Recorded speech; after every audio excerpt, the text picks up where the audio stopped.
মেহেদী মিঠু নাগাল পাননি, ইয়েঙ্গি তার হাইটা। অস্ট্রেলিয়ার বিপক্ষে 2-0 গোলের হার নিয়ে মাঠ ছাড়ল বাংলাদেশ। তবু মুরসালিনদের এই হারে আপনি কি হতাশ? থামুন জনাব। অবশ্যই আমাদের কাছে খুব ভালো লাগছে, যদিও তাদের পারফরমেন্স অত বেশি ভালো ছিল না, কিন্তু আমরা খেলাটা এনজয় করছি। ড্রটা মূল কথা না, যে টিম আর্জেন্টিনার মতো টিমের সাথে তারা আর্জেন্টিনাকে বলতে গেলে হারাই দিত, অল্পের জন্য হারাইতে পারে না কিন্তু সেই টিমের সাথে বাংলাদেশের মতো একটা টিম যেহেতু 2 গোল খাইছে, এটা আমাদের কাছে একটা ভালো একটা অ্যাচিভমেন্ট। হতাশা কাকে বলে বাংলাদেশ ক্রিকেট টিমকে দেখুন। প্রতিবারই 10 দলের বিশ্বকাপে বিশ্বমঞ্চে যাবার আগে মুখে স্বপ্নের ফোয়ারা উড়িয়ে বিশ্বযাত্রা শেষ হয় শেষ পর্যন্ত হতাশায়। আর এইবার তো বিশ্বকাপে নামার আগে আনকোরা যুক্তরাষ্ট্রের বিপক্ষেই সিরিজ হার। তারপরও যদি এ বাড়িতে সে বাড়িতে নিমন্ত্রণ খেয়ে বেড়াতে পারেন টিম টাইগার্স, তবে বাংলাদেশের ফুটবল নিয়ে আপনি কেন হতাশ?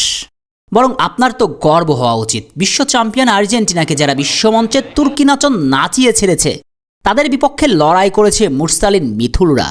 অস্ট্রেলিয়ার বিপক্ষে শেষ ম্যাচেও তো 7-0 হারের তিক্ততা এখনও স্মৃতিতে সজীব। তাই মাঠে নামার আগে ভয় আর শঙ্কা, তবে কি আরও একবার লজ্জায় ডুববে বাংলা? ম্যাচের আগের দিন অবশ্য প্রেস কনফারেন্সে হ্যাভিয়ার ক্যাভরেরা জানিয়েছেন এতটাও খারাপ নয় তার দল। মেলবোর্নে শুধু একটা খারাপ দিনই ছিল মাত্র, সেটাই প্রমাণ করে দিবে তার ছেলেরা। কিন্তু মুখে তো আর কথার ফোয়ারা উড়ালেই হবে না, গুরুর সেই কথাটা শিষ্যদের প্রমাণ করে দিতে হবে মাঠের খেলায়। আর সেটা প্রমাণ করতেই যেন মুরসালিন, সাদ, রাকিব, তারেকদের তারুণ্যের শক্তিতে অদম্য মনোবলে কিংস এরেনায় ওরা 11। ঘরের মাঠে ম্যাচের শুরু থেকেই দাঁতে দাঁত চেপে লড়াই করেছে। যতবার ক্যাঙ্গারুরা হানা দিয়েছিল বাংলার ডিফেন্স দুর্গে, ততবার রুদ্র মূর্তি ধারণ করে তপু, তারেক, মিথুল বাঁচিয়েছেন বাংলার ডিফেন্স দুর্গকে। গুরু ক্যাভরেরার কথা মাঠে অক্ষরে অক্ষরে ফলিয়ে প্রমাণ করেছেন বাংলাদেশ ততটাও খারাপ দল নয়। 7-0 হারের সেই রাতটা ছিল একটা দুর্ঘটনায় মাত্র। যদিও 2-0 গোলের হার নিয়ে মাঠ ছেড়েছে, তবুও শক্তিশালী অস্ট্রেলিয়ার বিপক্ষে চোখে চোখ রেখে লড়াই করা আপনাকে স্বপ্ন দেখায় বাংলার সোনালী ফুটবল মুরসালিন মিতুলদের হাত ধরে আরও একবার ফিরে আসবে। শুধু দরকার বাফের সঠিক পরিকল্পনা, আর সঙ্গে বসুন্ধরার কিংস অ্যারেনা অথবা বঙ্গবন্ধুর স্টেডিয়ামে মিথুল মুরসালিনদের সমর্থন দেবার জন্য আপনাদের প্রয়োজন।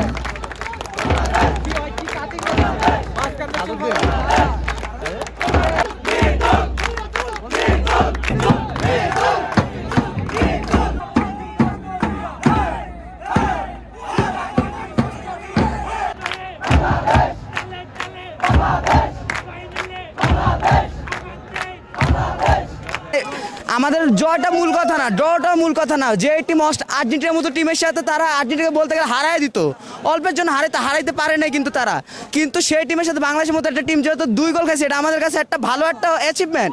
আমাদের ক্রিকেট এতটা জিনিস, ক্রিকেট ভাই দেখেন 110 রানে হলে ওটা যে 50 ওভারে, তাও আপনারা পরে সাপোর্ট দেন। আমাদের ফুটবল 2টা গোল খাইলে আপনারা সাপোর্ট দিতে পারেন না, ফুটবল নিয়ে যেই সে বলেন, সেটা কিন্তু হয় না। ফুটবলে যে পরিমাণ ইনভেস্টমেন্ট হয়, ক্রিকেটে তার থেকে 4 থেকে 5 গুণ বেশি ইনভেস্টমেন্ট হয়।